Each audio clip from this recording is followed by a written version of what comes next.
के मैदान से निखरा टैलेंट, शायला का टैलेंट। बीएसपी के क्रिकेट मैदान से वो उभर कर सामने आई।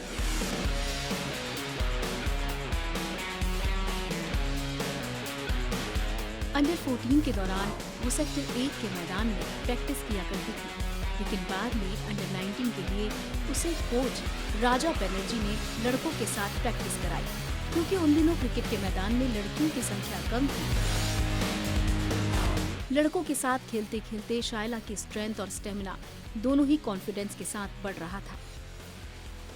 एक्चुअली इंडिया में कोर्सेज होते हैं, बट बीसीसीआई में जो सर्टिफाइड वैल्यू रहती है वो एक ASCA करके एक कोर्स है, Australia strength and conditioning association, उसकी वैल्यू ज़्यादा है। तो जब मैं क्रिकेट खेलती थी तब मुझे एट वन पॉइंट मुझे लगा कि अब मुझे आगे का फ्यूचर भी देखना चाहिए कि मैं आगे क्या कर सकती हूँ, बिकॉज़ रिटायरमेंट भी ऑलमोस्ट मैं 28 ईयर्स की हो रही थी, तो मुझे काफ़ी स्ट्रेस था। तो मेरे लिए एक बहुत अच्छा मौका आया कि लॉकडाउन आया, उस टाइम क्रिकेट एक्टिविटीज़ भी नहीं हो रही थी और मुझे ट्रेनिंग करना बहुत पसंद था, और लॉकडाउन में फ़िटनेस, घर पे होम फिटनेस सब करते थे। ASCA का कोर्स मैंने जो किया था लेवल 1 2021 में मेरी सर्टिफिकेशन कोर्स कंप्लीट हुई। लॉकडाउन में पढ़ाई किया और ऑनलाइन था ये कोर्स। फिर 1 साल का और मुझे एक्सपीरियंस चाहिए था, तो उस बेस पे मुझे पता चला कि नागालैंड में अप्लाई कर सकते हैं या इंडिया में कोई भी एसोसिएशन में अप्लाई कर सकते हैं। तो मैंने एक मेल किया नागालैंड क्रिकेट एसोसिएशन को, वहाँ से फिर मुझे रिवर्ट बैक आया, फिर मैंने अप्लाई किया और वहाँ जाके ट्रेनिंग स्टार्ट की। जब कोर्स किया तो समझ आया थकने का राज। शायला बताती हैं कि speed and energy system development का कोर्स करने के बाद समझ में आया कि केवल बेहतर खेल ही काफी नहीं, छोटी छोटी गलतियों के कारण कई बार अच्छे खिलाड़ी पीछे रह जाते हैं और वो सारी गलतियां इस कोचिंग के दौरान सुधार देती हैं। चेन्नई में खेलने से मुझे एक स्पेशल कैजुअल लीव मिलती थी, तो यहाँ पे वो चीज़ हो नहीं पा रही थी। बट देन यहाँ के जो रेलवे ऑफिसर्स हैं वो लोग काफ़ी सपोर्टिव थे, उन्होंने मुझे मेंस क्रिकेट टीम में ऐड किया। तो हमारे इंटर डिपार्टमेंट रेलवेज टूर्नामेंट हुए थे, जिसमें हमारे स्वर्ण सर थे, स्वर्ण सिंह कलसी, उन्होंने मुझे उस टीम में इंट्रोड्यूस किया और वहाँ से थोड़ा बेनिफिट हुआ मुझे रेलवेज़ के लिए। आफ्टर दैट अभी एट प्रेजेंट हमारे जो स्पोर्ट्स ऑफिसर है अनुराग तिवारी सर, उन्होंने मुझे काफ़ी सपोर्ट किया है। तो अभी काफ़ी सारी चीज़ें बहुत मेरे लिए इजी हो गई है as a being railway employ manage करना, ताकि मैं स्टडीज़ भी कर पा रही हूँ और मेंटली स्ट्रेस भी नहीं है वर्क को लेके। मुझे काफ़ी सपोर्ट मिलता है हमारे रेलवेज से।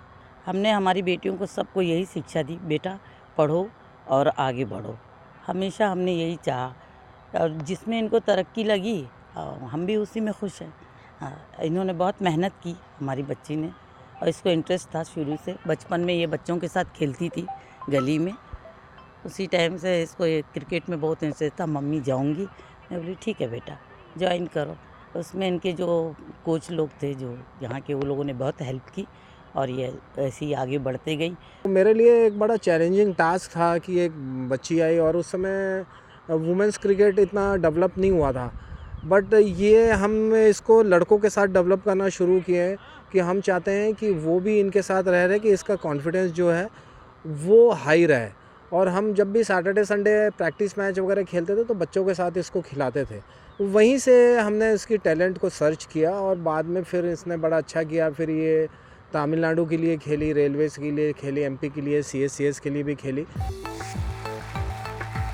शायला का क्रिकेट टैलेंट उनकी बहन ने ही पहचाना था और पहली बार शायला अपनी बहन को कॉलेज की क्रिकेट टीम में विनर होता देख इस खेल के प्रति आकर्षित हुई। शायला को मोहल्ले के लड़के सिर्फ इसलिए अपने साथ क्रिकेट खिलाते थे कि वो बॉल के लिए पैसे देती थी।